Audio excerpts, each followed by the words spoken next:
കാറ്റത്തെ കിളിക്കൂടിലൊരു upcoming എപ്പിസോഡിലേക്ക് എല്ലാവർക്കും സ്വാഗതം. അങ്ങനെ നീതുവിന്റെ അച്ഛൻ ഹരീഷിന്റെ വർക്ക്ഷോപ്പിൽ നിന്നും ബലമായി തന്നെ പിടിച്ചോണ്ട് പോകുന്നുണ്ട്. ഇത് കണ്ട് ചന്തു ഹരീഷിനോട് ചോദിക്കുന്നുണ്ട്, എന്തിനാ ഹരീഷേട്ടാ ആ ചേച്ചിയെ ഇങ്ങനെ വിഷമിപ്പിക്കുന്നത്? ആ ചേച്ചിക്ക് ചേട്ടനെ ഒരുപാട് ഇഷ്ടമാണ്, ഇത്രയും വേണ്ടായിരുന്നു കേട്ടോ. ആ അച്ഛൻ അവരെ പിടിച്ചോണ്ട് പോകുമ്പോൾ എന്തെങ്കിലും പ്രതികരിക്കായിരുന്നു എന്നിങ്ങനെ പറയുമ്പോൾ ഹരീഷ് ദേഷ്യത്തോടെ പറയുന്നുണ്ട്, ദേ നീ നിന്റെ പണി നോക്ക്, എനിക്കറിയാം എന്ത് ചെയ്യണമെന്ന് പറഞ്ഞുകൊണ്ട് തൻ്റെ ജോലി ചെയ്തുകൊണ്ടിരിക്കുകയാണ് ഹരീഷ്. പിന്നീട് നിധിയെയും സുധീഷിനെയും കാണിക്കുന്നത്. നിധി പതിവ് പോലെ സുധീഷിന് ഭക്ഷണം കഴിക്കാനായി കൊണ്ടുവന്ന് കൊടുക്കുന്നുണ്ട്. സുധീഷ് അത് ആസ്വദിച്ച് കഴിക്കുകയാണ്. അതിനിടയിൽ ഇങ്ങനെ സംസാരിച്ചുകൊണ്ടിരിക്കുകയാണ്. പെട്ടെന്ന് ഇങ്ങനെ നിധിയുടെ മുഖത്തേക്ക് നോക്കുന്ന സമയത്ത് നിധി കരഞ്ഞുകൊണ്ടിരിക്കുന്നതാണ് സുധീഷ് കാണുന്നത്. ഇതിങ്ങനെ കണ്ണുനീരൊക്കെ തുടയ്ക്കുന്നുണ്ട്. ഇത് കണ്ട് സുധീഷിന് ഒരുപാട് വിഷമം തോന്നുവാണ്.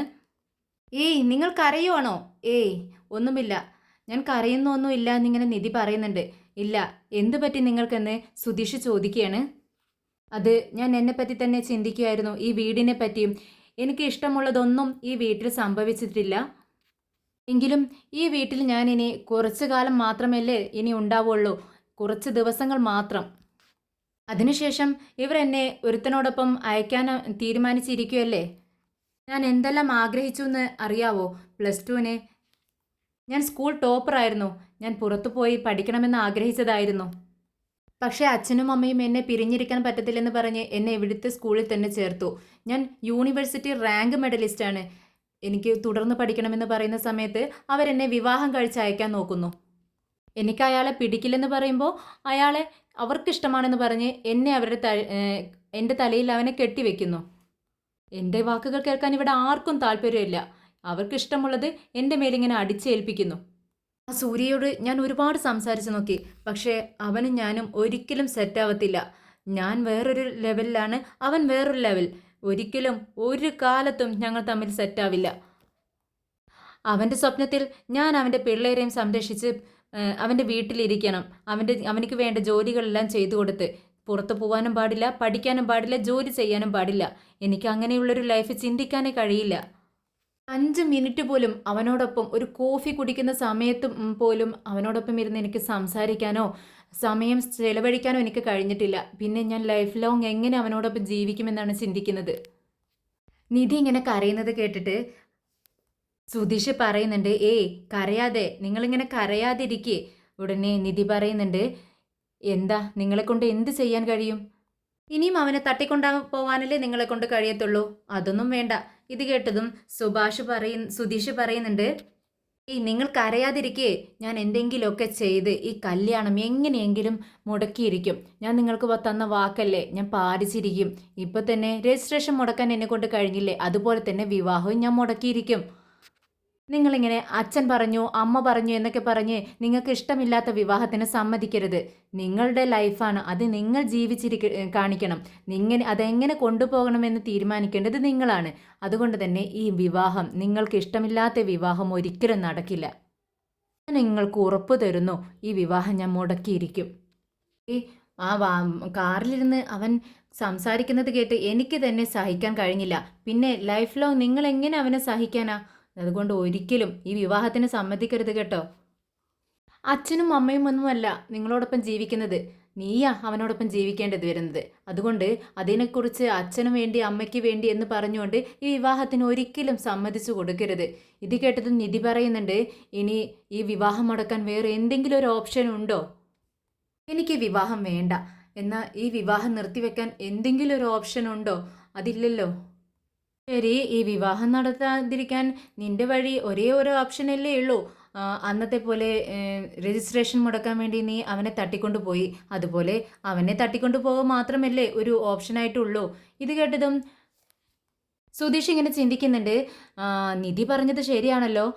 അവനെ തട്ടിക്കൊണ്ടുപോവുക മാത്രമാണ് ഒരു ഓപ്ഷൻ ഉള്ളത്. അന്നും അത് തന്നെയാണ് ചെയ്തത്. ഇനിയും അത് ചെയ്താൽ ആരെങ്കിലുമൊക്കെ സംശയിക്കും. അപ്പോൾ ഇനിയൊന്ന് മാറ്റിപ്പിടിക്കാം. പെട്ടെന്ന് സുധീഷ് നിധിയോട് ചോദിക്കുന്നുണ്ട്, അന്ന് ചെറുക്കനെ തട്ടിക്കൊണ്ടുപോയി, ഇത്തവണ നമുക്ക് പെണ്ണിനെ തട്ടിക്കൊണ്ടുപോയാലോ? പെട്ടെന്ന് നിധി ഞെട്ടിക്കൊണ്ട് ചോദിക്കുന്നുണ്ട്, എന്ത്, എന്നെ തട്ടിക്കൊണ്ടു പോവാനോ? അതെ, അത് എന്താന്ന് വെച്ചാൽ പെണ്ണുണ്ടെങ്കിലല്ലേ ചെറുക്കനോടൊപ്പം വിവാഹം നടത്താൻ പറ്റത്തുള്ളൂ. താനിവിടെ ഇല്ലെങ്കിൽ വിവാഹം എങ്ങനെ നടക്കും? ഇത് കേട്ട് നിധി ചോദിക്കുന്നുണ്ട്. അതിന് ഞാനിവിടെ പോവാനാ? ഞാനിവിടെ തന്നെ ഉണ്ടാവുമല്ലോ. അത് തന്നെയാ പറഞ്ഞത്, നിങ്ങളൊന്ന് എങ്ങോട്ടെങ്കിലും പോണം. പെണ്ണില്ലാണ്ട് കല്യാണം എങ്ങനെ നടക്കാനാ? അത് കേട്ടതും നിധിക്ക് ആകെ പേടിയാവുന്നുണ്ട്. നിധി പറയുന്നുണ്ട്, അയ്യോ ഞാൻ അങ്ങനെയൊന്നും ചെയ്യത്തില്ല, എനിക്ക് പേടിയാ. ഇന്നൊക്കെ ഞാൻ പറയുന്നത് കേൾക്ക് നീ. ദേ, അവനെ നീ വിവാഹം കഴിച്ചാൽ, ആ സൂര്യയെ നീ വിവാഹം കഴിച്ചാൽ നിന്റെ സ്വപ്നങ്ങളും തകരും, നിന്റെ ജീവിതവും തകരും. അവൻ്റെ വിവാഹം കഴിച്ചാലുണ്ടല്ലോ നിന്റെ ജീവിതം തന്നെ നശിച്ചു പോവും. എന്താന്ന് വെച്ചാൽ ജീവിതകാലം ആ മുഴുവനും അവന് വെച്ചുണ്ടാക്കി അവൻ്റെ വേലക്കാരിയായി നീ ജീവിക്കേണ്ടി വരും. അതുകൊണ്ട് നിന്റെ ഒരു ചെറിയ തീരുമാനം പോലും നന്നായി ആലോചിച്ച് തീരുമാനിക്ക്. നിന്റെ ഡിസിഷൻ അത് നല്ലതായിരിക്കണം. എന്നാൽ മാത്രമേ നിന്റെ ജീവിതം, മുന്നോട്ടുള്ള ജീവിതം നന്നായിട്ട് വരൂ. അതുകൊണ്ട് ആലോചിച്ചൊരു തീരുമാനം എടുക്ക് നീ. സുധീഷിന്റെ ഈ വാക്കുകൾ കേട്ടതും നിധി ചിന്തിക്കാൻ തുടങ്ങി. ഇനി എന്ത് ചെയ്യണം എന്നിങ്ങനെ ചിന്തിച്ചുകൊണ്ടിരിക്കുകയാണ്. പെട്ടെന്ന് നിധി സുധീഷിനോട് ചോദിക്കുന്നുണ്ട്, ഞാൻ ഓടിപ്പോയാൽ എൻ്റെ കല്യാണം മുടങ്ങുമോ?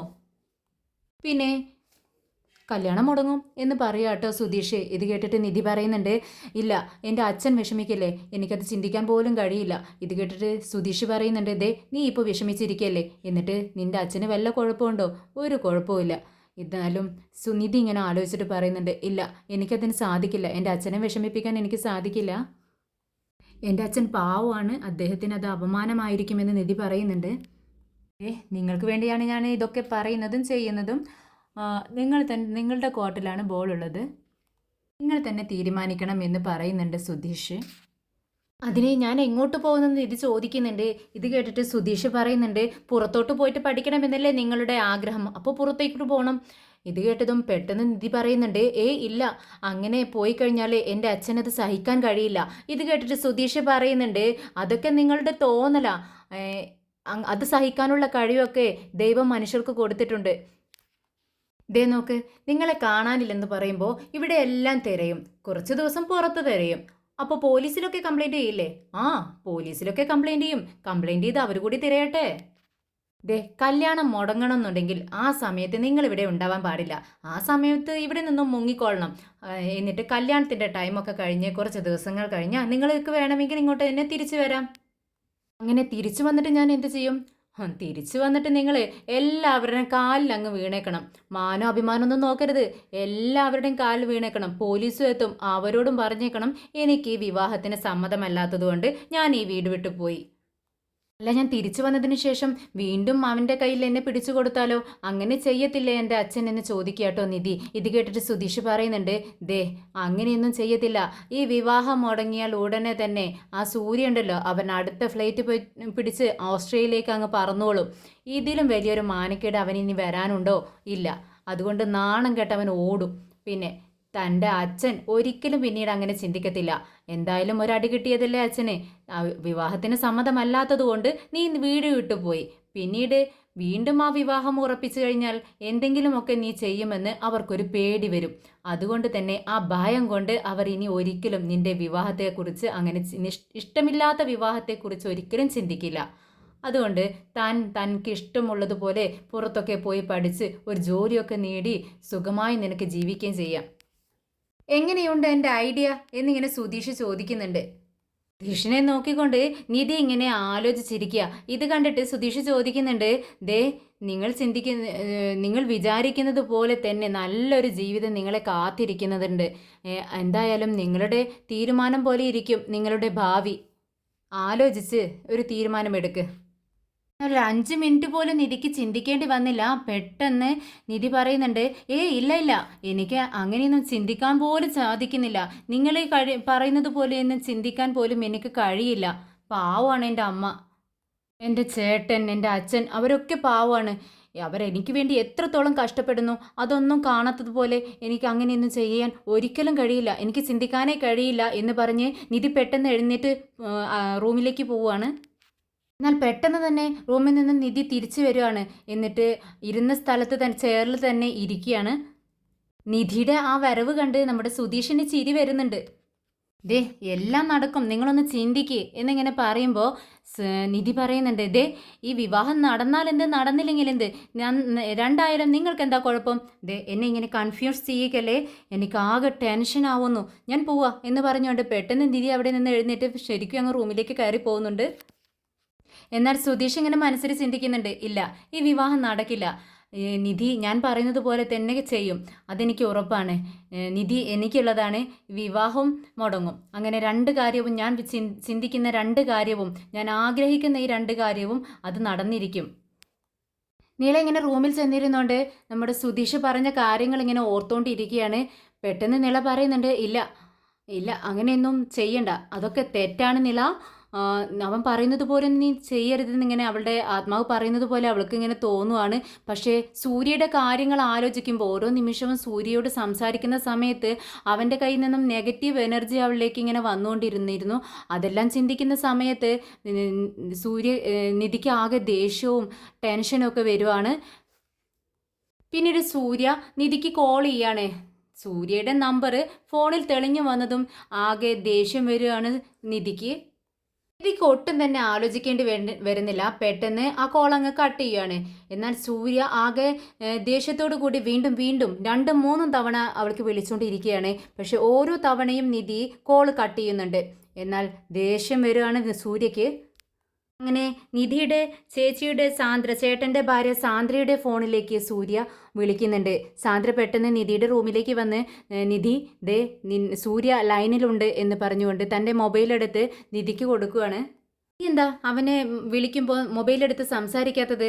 ഇത് കേട്ടതും നിധി പറയുന്നുണ്ട്, അവൻ എൻ്റെ മൊബൈലിലേക്ക് വിളിച്ചുകൊണ്ടിരിക്കുന്നുണ്ട്, ഞാൻ എടുക്കാത്തതാ. ചേച്ചി എന്തിനാ ഇതിങ്ങോട്ട് കൊണ്ടുവന്നതെന്ന് ചോദിക്കുകയാണ്. അവൻ ലൈനിലുണ്ട്, നീ സംസാരിക്കേ, മോശമല്ലേ മോളെ എന്നിങ്ങനെ പറയാണ്. അങ്ങനെ സമ്മതമില്ലാതെ, ഒട്ടും ഇഷ്ടമില്ലാതെ തന്നെ നിധി ഫോൺ എടുത്ത് സംസാരിക്കുകയാണ്. നിധി ഹലോ എന്ന് പറയുമ്പോൾ, ഞാൻ എത്ര തവണയായി നിൻ്റെ മൊബൈലിലേക്ക് വിളിച്ചുകൊണ്ടിരിക്കുന്നു, ഞാൻ വിളിച്ചിട്ട് നീ എന്താ എടുക്കാത്തത്?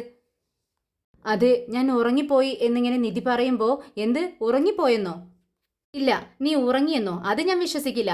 ദേ സാന്ദ്രേച്ചി വന്ന് ഡോറിൽ തട്ടുന്ന സൗണ്ട് പോലും എനിക്ക് കേൾക്കാമായിരുന്നു. നീ ഉറങ്ങിയതായി എനിക്ക് തോന്നിയില്ലല്ലോ. അവർ നേരെ വന്ന് നിന്റെ കയ്യിൽ ഫോൺ തരികയല്ലേ ചെയ്തത്, പിന്നെ നീ ഉറങ്ങിപ്പോയെന്ന് കള്ളം പറയുന്നത് എന്തിനാ? ഇല്ല, ഞാൻ ശ്രദ്ധിച്ചില്ല. ദേ എത്ര തവണ ഞാൻ നിന്നെ വിളിച്ചു, എന്നിട്ട് ഒരു കോള് പോലും നീ കണ്ടില്ലെന്ന് പറയുന്നത് ശരിയാണോ?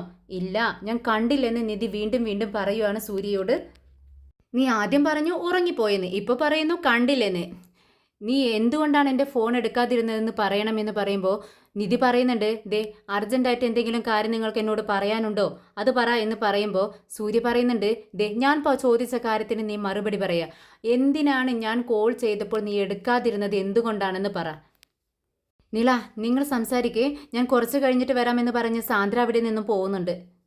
അപ്പോഴേക്കും സൂര്യ ഹലോ ഹലോ എന്നിങ്ങനെ ഫോണിലൂടെ വിളിക്കുന്നുണ്ട്.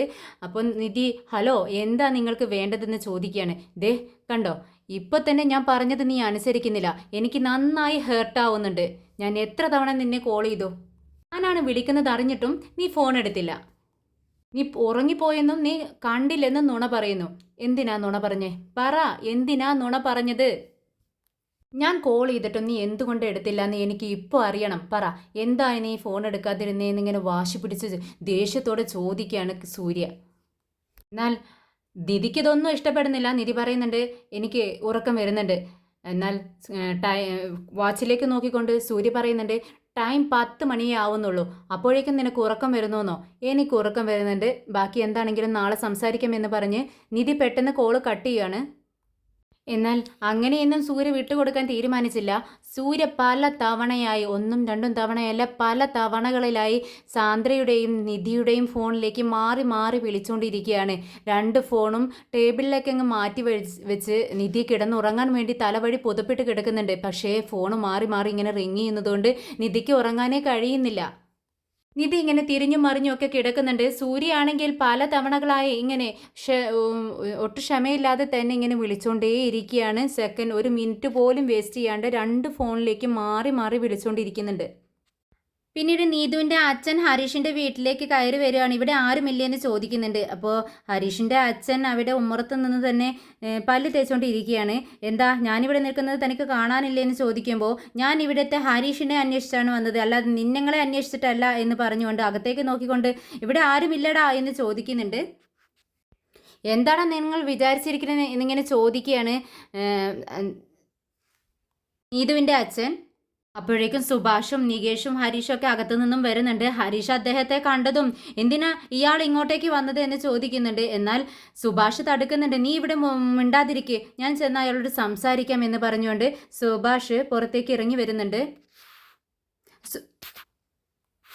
എന്താ ഇവിടെ നിൽക്കുന്നത്, അകത്ത് കയറിയിരുന്ന് സംസാരിക്കാമെന്ന് സുഭാഷ് മാന്യതയോടെ അയാളോട് പറയുന്നുണ്ട്. അയാൾ ദേഷ്യപ്പെട്ട് പറയുന്നുണ്ട്, ദേ ഞാൻ നിങ്ങളോട് ഇരുന്ന് സംസാരിക്കാൻ വന്നതല്ല, നിന്റെ അനിയൻ എന്തിനാ എൻ്റെ മകളോട് സംസാരിക്കുന്നതെന്ന് ചോദിക്കുമ്പോൾ സുഭാഷ് ഹരീഷ് അകത്തു നിന്നും ദേഷ്യത്തോടെ പുറത്തേക്ക് ഇറങ്ങി വരാൻ വേണ്ടി നോക്കുകയാണ്. ഇയാൾ എന്തിനാ നമ്മുടെ വീട്ടിൽ വന്ന് ഇങ്ങനെ സംസാരിക്കുന്നതെന്ന് ചോദിച്ചുകൊണ്ട്. എന്നാൽ നികേഷ് തടയുന്നുണ്ട്. ദേ ചേട്ടൻ സംസാരിക്കുന്നത് നീ കാണുന്നില്ലേ, നീ അങ്ങോട്ടേക്ക് പോണ്ട, നീ ഇവിടെ നിന്നാൽ മതി എന്ന് നികേഷ് പറയുന്നുണ്ട്. ദേ എൻ്റെ മകള് നിന്റെ അനിയൻ്റെ മെക്കാനിക് ഷെഡിൽ കയറി ചെന്ന് സംസാരിച്ചിരിക്കുന്നത് അത്ര നല്ലതല്ല. നിന്റെ അനിയൻ എൻ്റെ മകളോട് സംസാരിച്ചിരിക്കുന്നു, നാട്ടിലൊക്കെ അത് പറഞ്ഞു തുടങ്ങിയിട്ടുണ്ട്. അതുകൊണ്ട് നിന്റെ അനിയനെ ഒന്ന് തടുത്ത് നിർത്തുന്നത് നല്ലതാ, ഒന്ന് ഒതുക്കി നിർത്തുന്നത് നല്ലതാണെന്ന് പറയുന്നുണ്ട്. സുഭാഷ് പെട്ടെന്ന് ഹരീഷിൻ്റെ മുഖത്തേക്ക് നോക്കുകയാണ്. ഹരീഷ് ആണെങ്കിൽ പുറത്തേക്ക് ഓടി വരാൻ വേണ്ടി നോക്കുകയാണ്. എന്തേ ചേട്ടാ, അയാളോട് സംസാരിച്ച് നിൽക്കണ്ട, അതിൻ്റെ ആവശ്യമില്ല എന്നിങ്ങനെ വിളിച്ച് പറയുന്നുണ്ട്. ഈ വീട്ടിലുള്ളവരോട് ആരോട് സംസാരിച്ചാലും ഇവിടെ കയറി വന്നാലും അവരുടെ ഭാവിയെല്ലാം ഇല്ലാതാവുമെന്ന് എല്ലാവരും പറയുന്നത് കേൾക്കാം. അതുകൊണ്ട് തന്നെ എൻ്റെ മകൾക്ക് അത് നല്ലതല്ല, എൻ്റെ മകളുടെ ഭാവിക്ക് അത് നല്ലതല്ല എന്ന് പറയുമ്പോൾ സുഭാഷിൻ്റെ അച്ഛൻ പറയുന്നുണ്ട്, ദേ അതെ നിങ്ങൾ വന്ന് പറയേണ്ടത് ഇവിടെയല്ല, ഇത് നിങ്ങളുടെ മകളോട് ചെന്ന് പറ, അപ്പോഴല്ലേ കാര്യങ്ങൾ ശരിയാവത്തുള്ളൂ.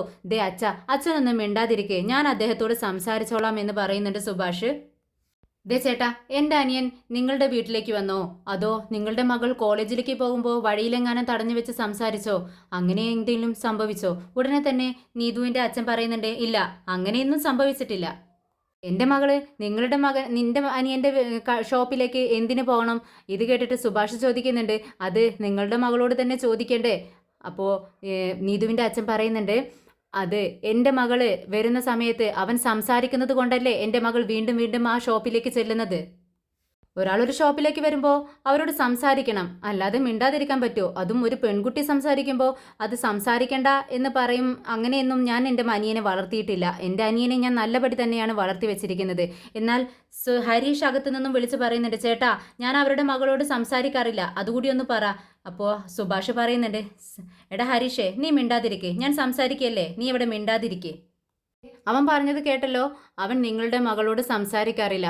ഇനി നിങ്ങളുടെ മകളെങ്ങാനും അവനോട് സംസാരിക്കുന്നത് നിങ്ങൾക്ക് ഇഷ്ടമില്ല എന്നുണ്ടെങ്കിൽ അങ്ങോട്ട് പോവാനും സംസാരിക്കാനും ഇരിക്കാൻ നിങ്ങളുടെ മകളെ നല്ലപടി അടിക്കാതെയും ശാസിക്കാതെയും പറഞ്ഞ് മനസ്സിലാക്കി കൊടുക്കുന്നതാണ് നല്ലതെന്ന് സുഭാഷ് പറയുമ്പോൾ നീതുവിൻ്റെ അച്ഛൻ ദേഷ്യത്തോടെ പറയുന്നുണ്ട്, എൻ്റെ മകളെ എങ്ങനെ നിർത്തണമെന്നും എന്ത് അവളോട് പറയണമെന്നും എനിക്കറിയാം, അത് നിങ്ങൾ പഠിപ്പിച്ചു തന്നിട്ട് വേണ്ട.